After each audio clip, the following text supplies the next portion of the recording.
and welcome to another episode of Industry Celebrities. My name is Kimberly Scott. Industry Celebrities is a podcast where I interview professionals in any industry and I ask them questions about their industry or their passions. Plus, my guests share a little advice to the younger self.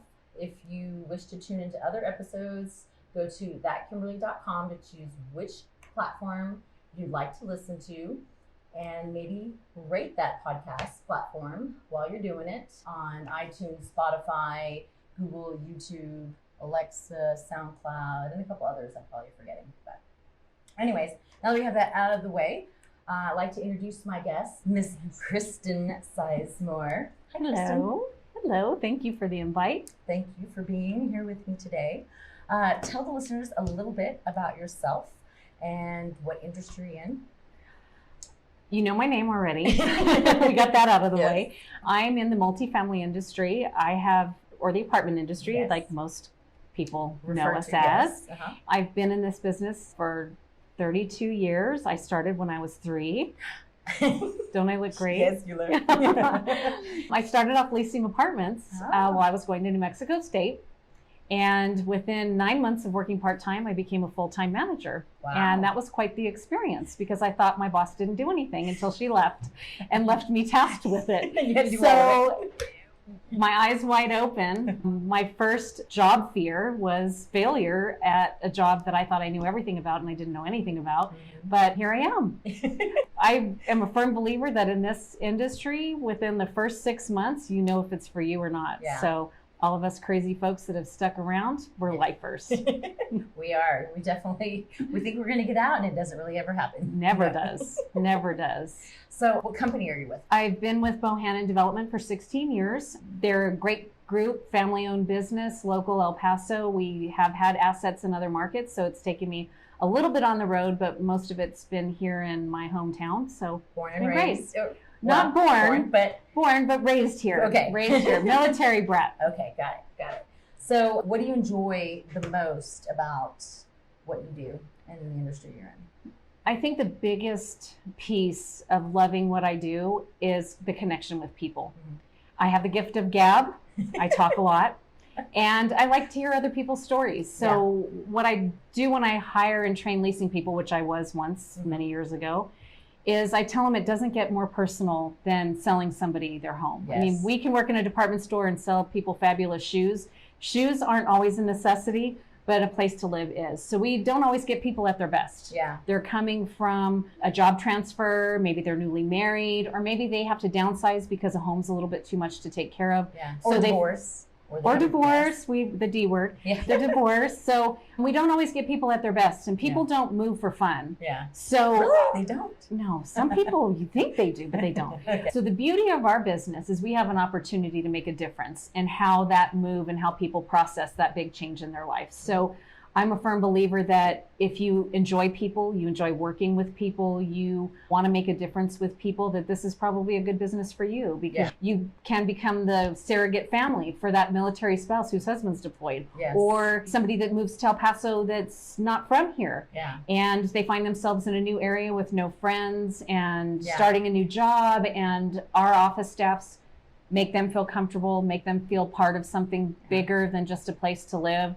And we provide a lifestyle for them, a place of belonging. So that I think is super important. That's why I love it. Yeah. I feel like most folks in the apartment industry in general, when they meet somebody that's not from their local area, they're always willing to, let me introduce you, or I know this person, you should talk to them, and always trying to connect, whether it's on site or, at the corporate office, whatever it is, everybody's really trying to go above and beyond, being very hospitable and making them feel welcome and at home wherever they're living. Absolutely. So, and I think it's in your DNA when you're in this business. Yes. So as you it should be. It should be. And if it's not, time to change jobs. But it's really it's a gift. Yeah. And I think it's amazing how you grow from a leasing position forward, which is where I started. And you never lose that connection with people. So I try and instill in all of my folks who we have multiple award winners. Yay, go team. And it's because they are award-winning folks. They have that mentality that it's super important to care about where somebody lives, from the quality of the lifestyle we provide to them, making a difference, bridging the gap to the next chapter of a person's life, I think is pretty cool. Yeah. What would you tell somebody that is trying to get into the apartment industry? What advice would you give them? Probably the biggest piece of advice is you have to truly understand where that person is coming from. I mean, it's one thing to say, "Ooh, great, we got a lease," and the paperwork side and all the stuff that goes on behind the scenes. But you have to have a little bit of passion for working with people. I think we're a people business. It's not property management, it's people management. Yeah. So I think if you get that piece right, the rest of it falls into place. It's not something you can train. Yeah. Yeah. They have to definitely like people, for sure. Yes. I would definitely agree with that. And challenging people. Yes. And managing chaos. Nicole Block did throw that. I'm going to give her a little shout out plug when she was on. She definitely said you have to definitely love something different every day, and it's knowing how to manage that chaos.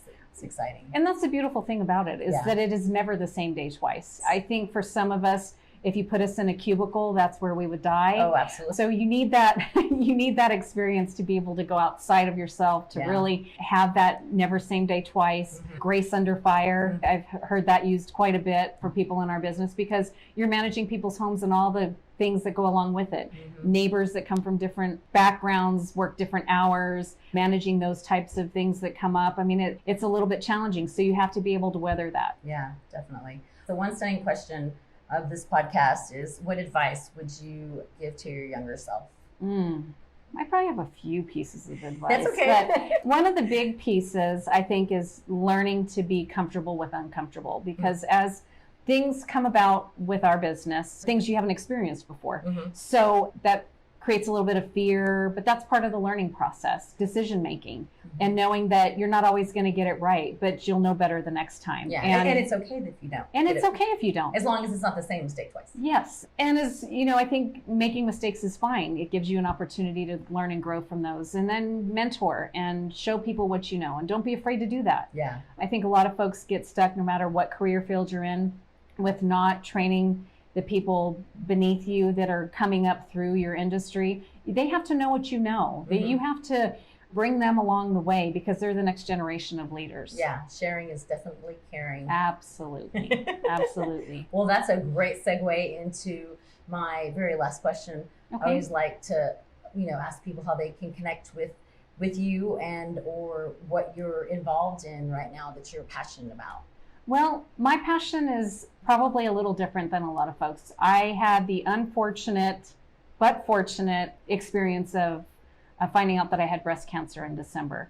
As I was getting diagnosed with breast cancer, my sister was getting her 5-year cancerversary milestone. Wow. And so I had watched what she had gone through. So I knew the road ahead for me, although it may not be the same, was going to be difficult. And I really want a way to take what she's been through, what I've been through, and make that mess our message. And I did steal that from Robin Roberts, who is a breast cancer survivor. And I want to take what I've been through since January, when I started on my journey, to today, the experiences that I've had. And I want to do what I can to help educate other women about what it means. Yeah. There's not a lot in prevention, but there is proactive approach, and early detection is key. Yeah. Just this year alone, 300,000 women will be diagnosed with breast cancer in our country. Wow. So by putting information out there and making people aware that there are choices, there are proactive things you can do to ensure that you're a survivor and not a statistic, are gravely important to me. Yeah. I am using my platform with the El Paso Apartment Association with my education co-chair, Angelica Zuniga.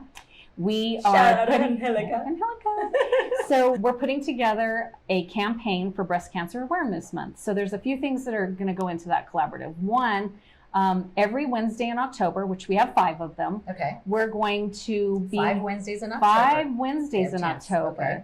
So on Wednesdays we wear pink. So if any of you have seen the movie Mean Girls, which I know you haven't, but you have some homework to do before our next meeting. Yes, ma'am.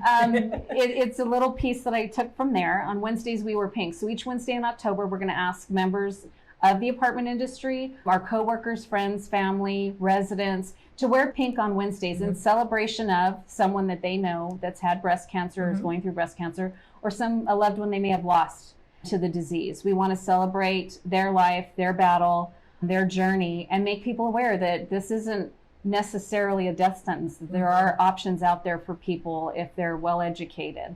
So with that also, or if they've had a friend that is willing to share a story like you have with us, and we've had other friends in the apartment industry that definitely have gone through the same experience and wanting to share their story, and because you want us to do better and want us to be aware, right, and go get checked out. Absolutely. And we talk about annual exams, and nothing about that is comfortable, but I've been very fortunate. I have an amazing team of doctors, but my doctor for my annual exam told me he wanted me to have a 3D mammogram and ultrasound, which was the pivotal place for me, because when my cancer was diagnosed, it was picked up on an ultrasound, not on a breast cancer screening. So he knew that based on the density of my breast tissue, which this all may be too much for some people, but that's okay, that I needed to go the extra step with the 3D and the ultrasound just to make sure everything was clear.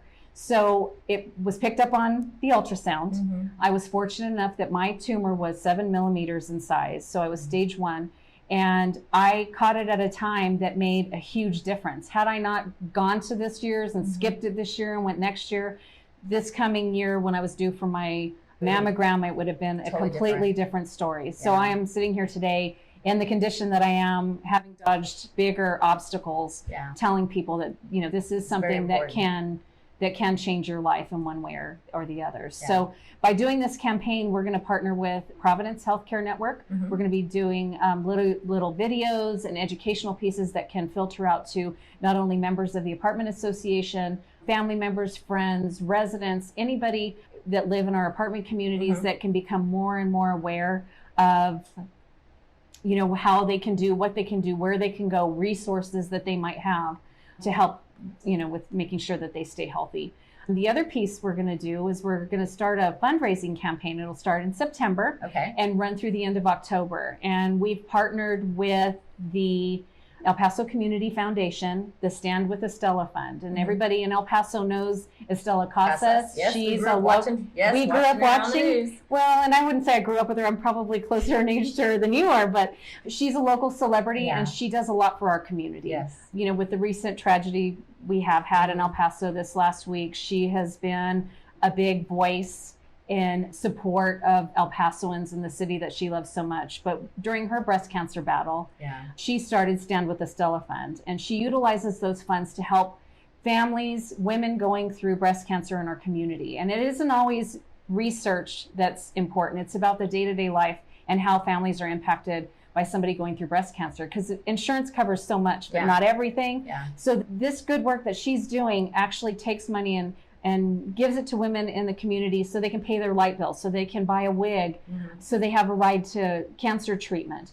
Things that may not be on everybody's radar. And I think all of us are, we've all done walks for a cure. We've all donated or had known somebody that, has donated money for research, and all that is equally as important. But sometimes the families that are affected by it get a little bit lost. So she's done quite a bit for the El Paso community and the borderland community, including Las Cruces, New Mexico.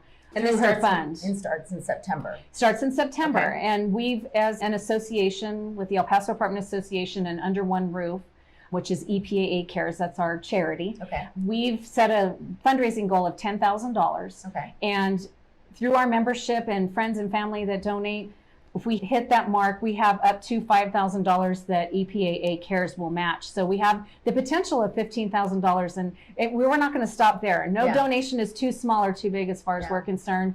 And all that money stays here in the borderland to help El Paso families that are going through tough times to make things just a little bit easier.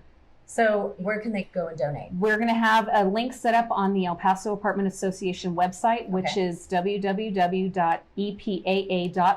And there'll be a big pink button on there that says donate, and it'll take you to a page, and you'll be able to donate whatever denomination you feel is reasonable for you, your company, or your family towards this cause. And at the end of October, we'll present Estella Casas and Stand with Estella a check with all the funds that we've collected during that Awesome. period. And the beauty too, I do want to mention, because sometimes things get diluted when you donate to a charity, but 99% of the funds That's great. that are collected go back into the community. The 1% is for her website and things that Very minimal stuff. very minimal things. There's no paid staff at all. Runs through the El Paso Community Foundation. It's pretty amazing. That's She's awesome done to hear. such great work. So Yeah. I feel like my mess I'm making into a positive message Yeah.